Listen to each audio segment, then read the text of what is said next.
Hello, welcome, Happy New Year. I hope this is going to be a much better year than 2020 and hopefully it will be a great year for HISE development. To get us started, today I have 5 tips on how you can work more quickly in HISE and get your projects completed faster. There are hundreds of articles and videos online already providing tips on software development, coding efficiently and managing projects, so I'm going to try and keep these tips specific to HISE development, although they will apply in some ways to general programming as well. Number 1. Write several smaller scripts instead of one big one. So instead of writing one really long script, try to write several smaller scripts. I've seen a few people's projects where almost everything is put into the main interface script. This is usually not necessary and can slow down development. If something isn't related to what the user sees or interacts with, then it probably doesn't need to be part of the main interface, so try to separate it into its own script processor. If you are doing stuff in the MIDI callbacks, note on, note off, etc., that needs to be running on the real-time thread, then that should definitely be spun off into its own script. Most of the time the interface script should have its callbacks deferred so that the UI never interferes with the real-time audio stuff. There are exceptions to this, but as a general rule it's good to defer the UI script. Sometimes this means a little duplication of code and you might need to set up some global variables or other references to communicate between the main interface script and your real-time scripts. But creating small scripts that do specific tasks will create reusable code that's easier to debug and maintain, and this will speed up development and obviously speed up maintenance in the long run. Let's take a look at an example of this. So here I have a really simple instrument. All I have is a sine wave generator with an envelope and the interface script, which I have open here on the left hand side. So this knob here controls the attack time of the envelope, and the keys on my MIDI keyboard, 24, 25 and 26, they control the octave of the sine wave generator. So if I press the key 24, so that's the C down here, you can see the octave goes to -1. If I press the C sharp it goes to 0, and if I press the D it goes to 1. So these 3 keys control the octave. The octave key switches and the attack knob, they're all part of the main interface script, but since the octave switching stuff is not part of the main interface, there's nothing for the user to interact with on the screen, and pressing the keys doesn't update anything on the screen that we need to script. There's no need to have this octave switching stuff inside the main interface script. So we're going to spin that off into its own script. So let's just have a look here. So the attack knob is actually controlled by processor and parameter ID, so there's no scripting for that at all. So in fact all of the scripting here is just for that octave stuff, and it doesn't need to be part of the UI script at all. So the first thing I'm going to do in this UI script is defer the callbacks.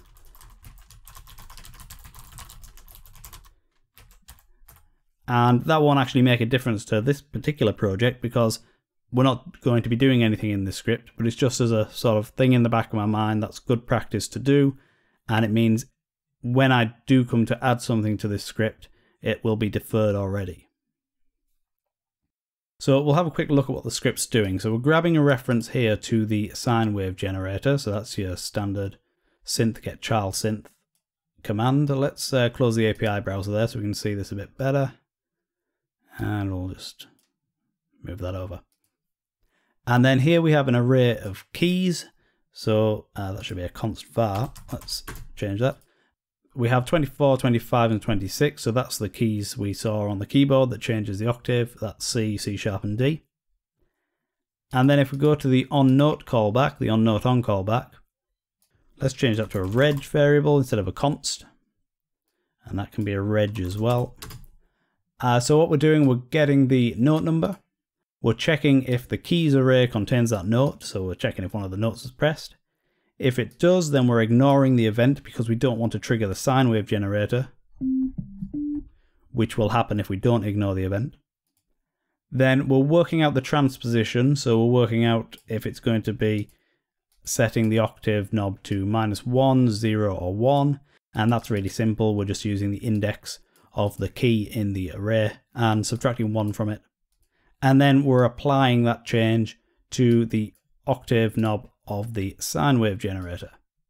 So that's all we're doing, and this is all happening in the onNote callback of the UI script. And it doesn't need to be here, so let's take this and put it into its own script.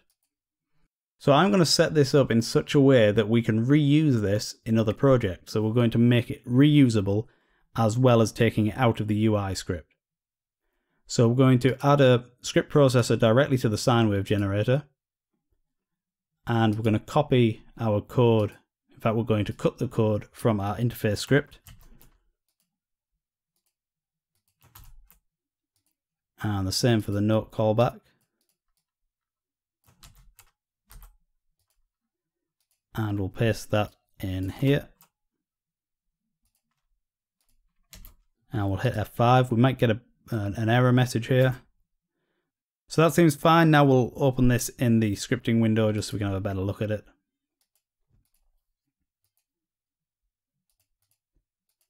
So there's our note callback doing exactly the same thing. There's our onInit callback, again doing the same thing.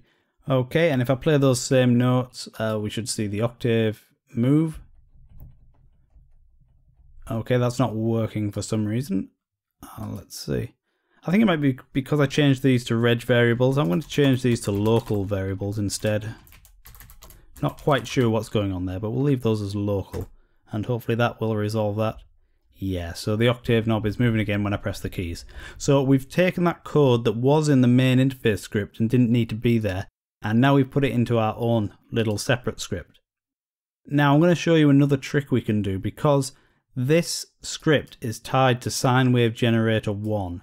We're grabbing sine wave generator 1, and that's this sine wave generator, and this script will only work with that sine wave generator, or with any sine wave generator that has the same name. But if we have other sine wave generators in our project, we're going to want this script to work with all of them as well, without having to come in and change this number everywhere it appears. So I'm going to show you how we can make this script generic. So what we're going to do is we're going to find out. So from this script's point of view, what we're going to do is get a list of all of the sine wave generators that it can see. And because the script is located within a sine wave generator's MIDI processor's chain, it can only see the one sine wave generator. So what we're going to do, we're going to go const var, we'll call it sine gen IDs, and we're going to run the function synth.getIdList, and we're going to say we want the IDs of sine wave generators. And I'll hit F5, that worked. Okay, let's have a look at the script watch table. So here's our array, it's this one at the top. Let's just hide the interface designer for now. So it's this one, sine gen IDs, and if we right click on it, we can see it's found sine wave generator 1. And it will only ever find one sine wave generator because, as I say, it's in the chain of a sine wave generator. So now we've got the name of our sine wave generator 1, we can change this const var stuff and make it more generic. So instead of sine wave generator 1, we'll just call it sine wave generator. And for the ID that we're passing in here, we can pass in sine gen IDs 0. So we're passing in the first element of that array, which will be sine wave generator 1. And then the last thing we need to do is in our note on callback, we need to change sine wave generator 1 to sine wave generator, and here as well. And I'll hit F5 and let's check if that still works. So yep, I'm pressing the keys, the octave knob is moving and it's not playing a note. So that's perfect. Now what this means, because we've made this script generic, I can duplicate this sine wave generator.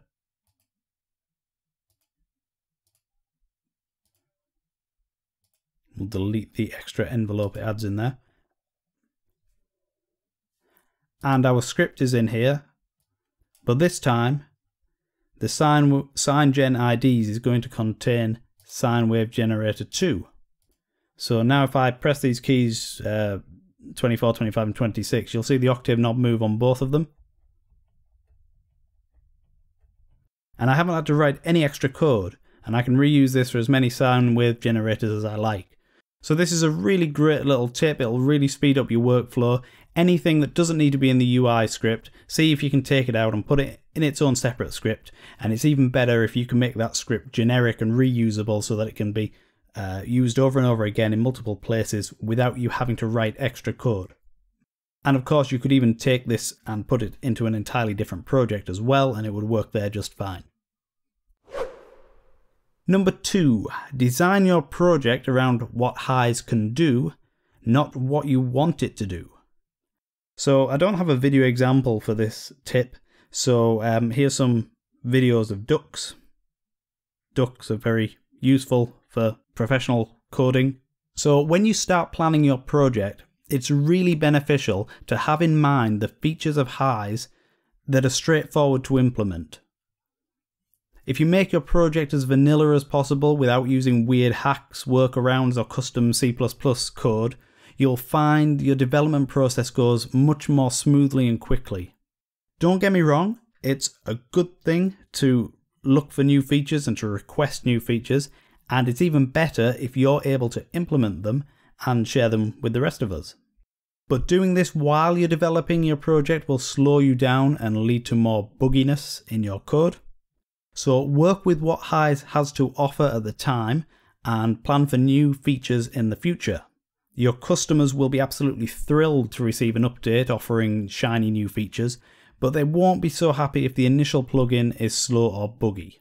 So work with HISE, not around it or against it or in any way that causes friction. You want a nice smooth ride and your development will go much more quickly. Okay, number 3, focus on the big picture, fill in the details later. So don't get hung up on the small details of your project. If a feature isn't quite working, then leave it and move on. You can always circle back around and fix it later, or provide it in an update. Build your plugin's interface using the stock HISE controls.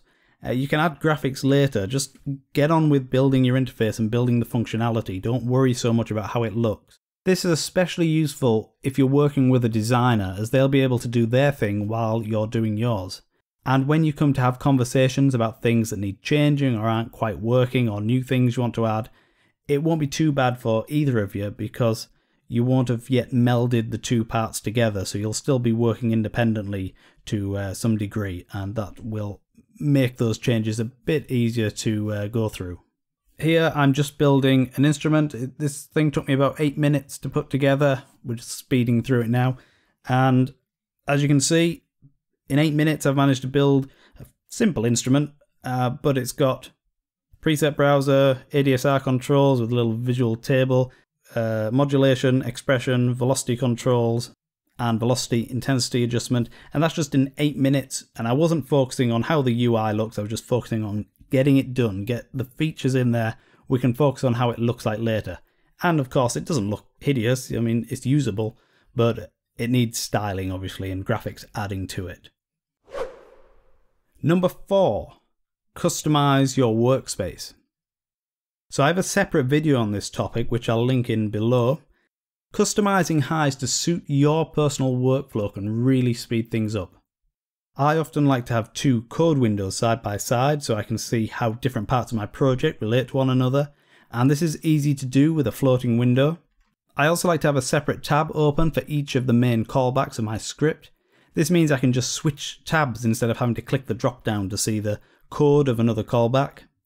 But find what works best for you and the project you're working on, and sometimes you've got to change it between projects. It really depends on what you're doing. But again, it's just another one of those things that can make a huge difference to how quickly you can get your project off the ground. Number 5, isolate things that you need to test.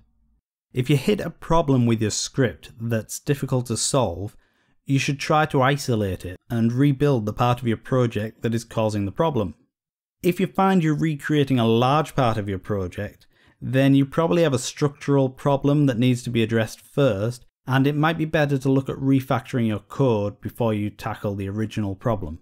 Once you've isolated the problem and it's reproducible, you'll be able to find the solution much more quickly. And if you need help, you can post a snippet of it on the HISE forum. And it's much easier for somebody else to help you if they don't have to look at your entire project just to solve one small issue. So let's have a look at an example here. So we've got two sine wave generators, both with ADSR envelopes. I'm in a sine wave generator mood today.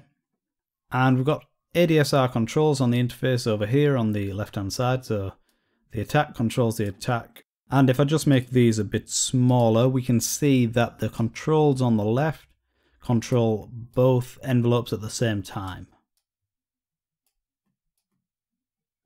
So this is happening through scripting because we've got one knob controlling two parameters, so you have to use scripting for that. You can't do it with the processor ID thingamajiggy. So where's our interface gone? There's our interface. So these are not using processor ID.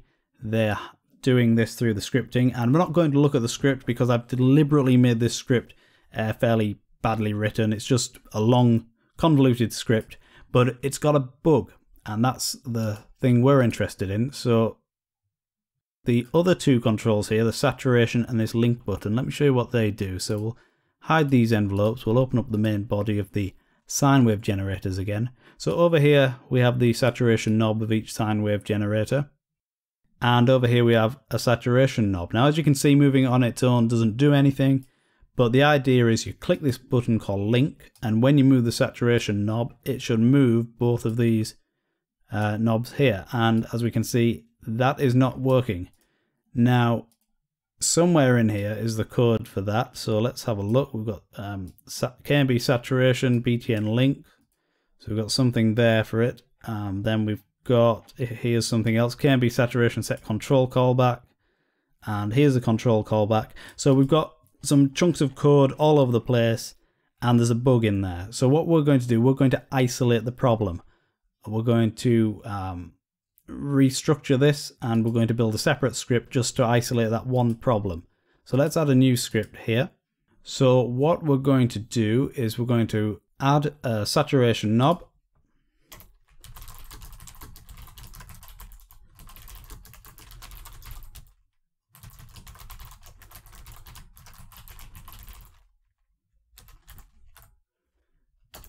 And the mode of this knob, I believe, is percentage something or other. Normalized percentage. Yeah, normalized percentage. So we're going to set this to the same.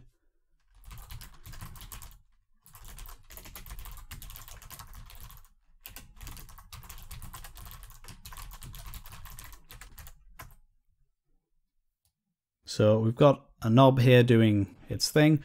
We also need a button.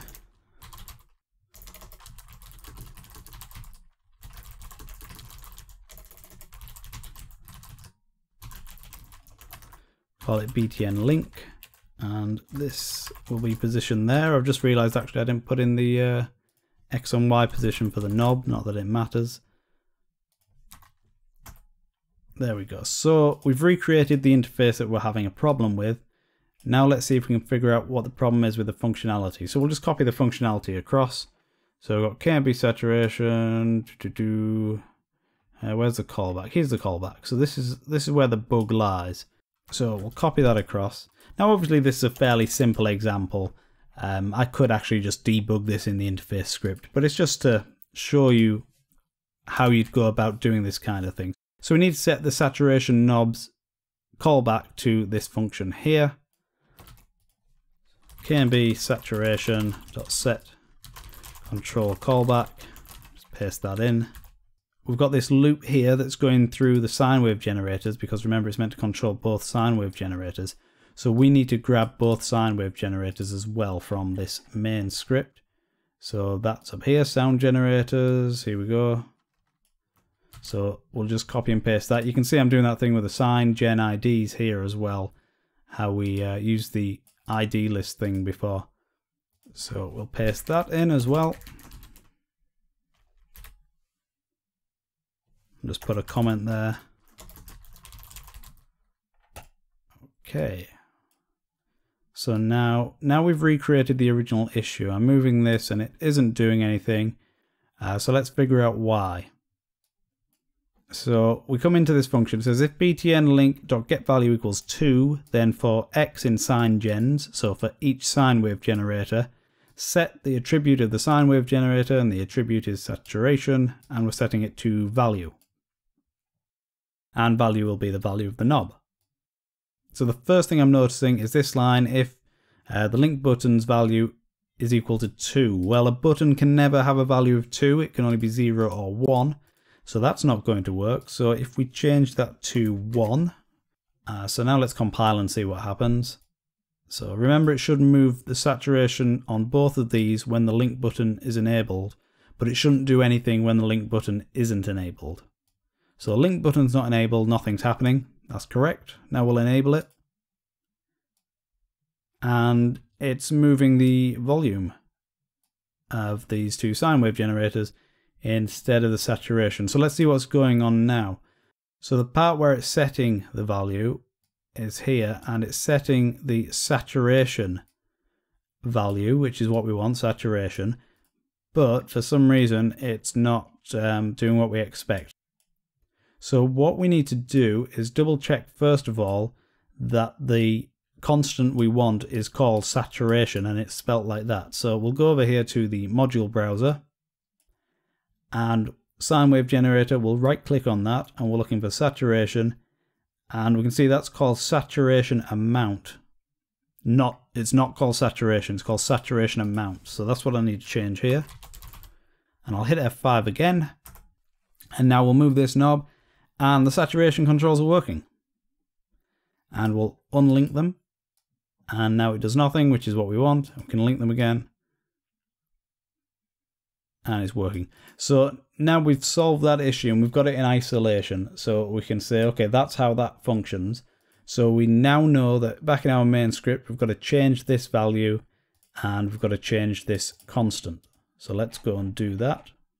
So that should be 1. And in fact, we don't even need that because by default, it will check if this is 1 if we just do if link button.getValue. And this is saturation amount. So hopefully that will fix it. I'll hit F5 and we'll close up our test case. We don't need that now. So saturation, yeah, so that was the problem. And by isolating it, it allowed us to just focus on this little bit of script that's required to solve the issue without having to look at all of this script. Obviously, this was a very convoluted example and it wasn't the biggest GUI script that we had to pick apart. But hopefully you can see the concept that just taking something out and putting it on its own can help you to focus in on what's causing the problem. And if you were going to do this with a larger project, I recommend you make a new preset file and rebuild it in there rather than just doing it as a separate script like we've done here. And that way, if you do need to ask for help on the forum, you can just go to export as HISE snippet, and paste that onto the forum to get somebody else to help you with it. Thank you guys for all of your support last year, and looking forward to sharing more tutorials with you this year. I hope this is a really good year for you.